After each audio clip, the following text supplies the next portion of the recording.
कौन कौन आ रहे हैं, क्या क्या इसमें विशेष? 31 तारीख को सायंकाल 6 बजे से 8:30 बजे तक हमारे शिष्य हैं पवन सिंह जी, उनकी भजन संध्या है। 1 तारीख को सुबह मनोज तिवारी जी और देश के जो मनोज तिवारी जी के साथ उनकी टीम है, उनके द्वारा भजन संध्या है सुबह महात्माओं के बीच में। और 1 तारीख को सुबह 1 जनवरी को सुबह 8 बजे से 10 बजे तक भगवान शिव का अभिषेक है। हमारे देश के बहुत वयोवृद्ध संत हैं, पूज्य राधे बाबा मानसरोवर वाले, उनकी देख रेख में बहुत विशाल अभिषेक है।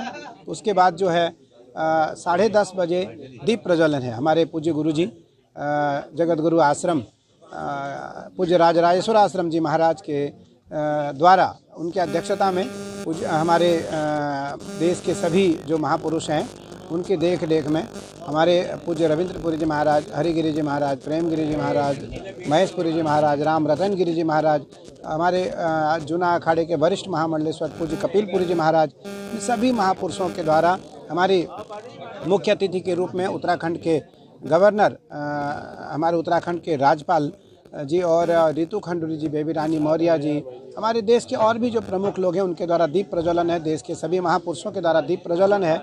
और 10 बजे 10:30 बजे से लेकर के 1:30 बजे तक संतों का कार्यक्रम है, प्रवचन का कार्यक्रम है। 1:30 बजे से 4 बजे तक भोजन है। उसके बाद 5 बजे पुनः गंगा जी के अपने नीलधारा घाट पर गंगा पूजन है, आरती है, दीपदान है, विराट संख्या में दीपदान है। और उसके पश्चात पुनः भजन संध्या है।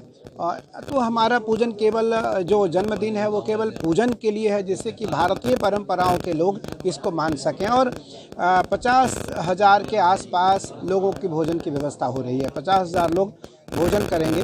जो सब लोग भोजन करने हमारे जो झुग्गी में रहते हैं 7, 8, 9 हज़ार लोग वो हैं। अन्य भारत के जो प्रमुख लोग हैं वो सभी आ रहे हैं और सब लोग भोजन करेंगे।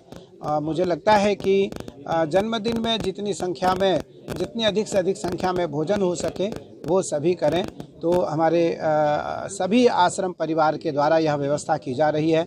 देश के जो हमारे प्रमुख भक्तजन हैं वो सभी आ रहे हैं, वो इस बार हमारे जन्मदिन को मना रहे हैं। संगीत सिंह सोम जी हैं, सुनील मिगलानी जी हैं, उदित घड़ियाल जी हैं, दीपक वाली जी हैं, काशीपुर, ऐसे जो प्रमुख लोग हैं इनके सौजन्य से इस बार जन्मदिन हमारा मनाया जा रहा है और यह आयोजन इनके द्वारा किया जा रहा है। मैं तो इस आयोजन में एक निमित्त हूँ और मैं इनके आयोजकों के द्वारा जो आयोजन किए जा रहे हैं मैं उस आयोजन को देख रहा हूँ।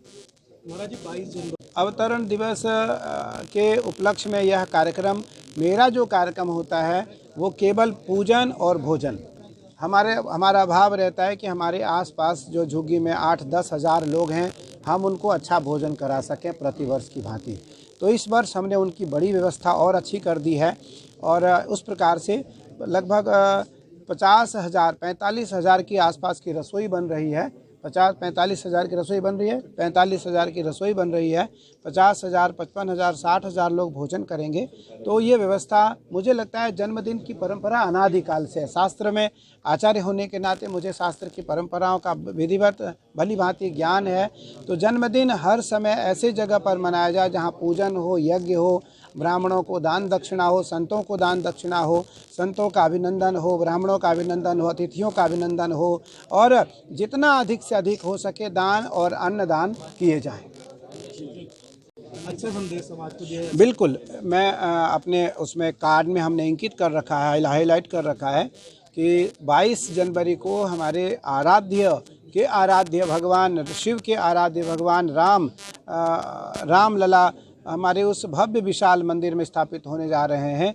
तो उनकी प्रसन्नता के लिए हमने संघ ने आह्वान किया है, संघ ने पूरे देश को आह्वान किया है कि हर घर से हर घर में अक्षत जाए और उस दिन हर घर में दिवाली जैसी त्यौहार मने। तो उसको लेकर के 1 जनवरी को हमने हजारों की संख्या में हमने अपने नीलधारा घाट पर भगवान राम की प्रसन्नता के लिए, विश्व के कल्याण के लिए हमने दीपदान रखा है।